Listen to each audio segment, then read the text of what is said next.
एका 18 वर्षीय अविवाहित तरुणाने राहत्या घरी गळफास घेऊन आत्महत्या केली। ही घटना विजापूर रोडवरील सुशील नगरात शनिवारी सकाळच्या सुमारास घडली। योगेश अशोक ख्यागे वय 18 राहणार सुशील नगर असे मयताचे नाव आहे। त्याचे आई वडील विवाहित मुलीला भेटण्याकरता इंडी कर्नाटक येथे गेले होते, त्यामुळे तो घरात एकटाच होता।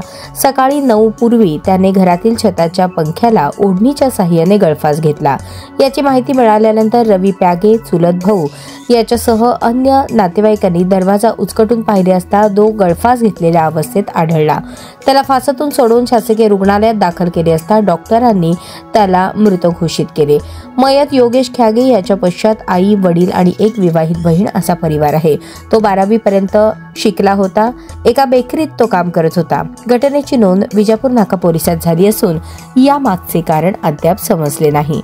जीवन संपवण्याआधी योगेशने स्टोरी ठेवत काय म्हटलं, मरायच्या आधी सर्वांच्या मनातून उतरून जायचे आहे मला, जेणेकरून मी मेल्यानंतर कोणीही माझी आठवण काढली नाही पाहिजे, अशी स्टोरी योगेशने इंस्टाग्रामवर शेअर केली होती।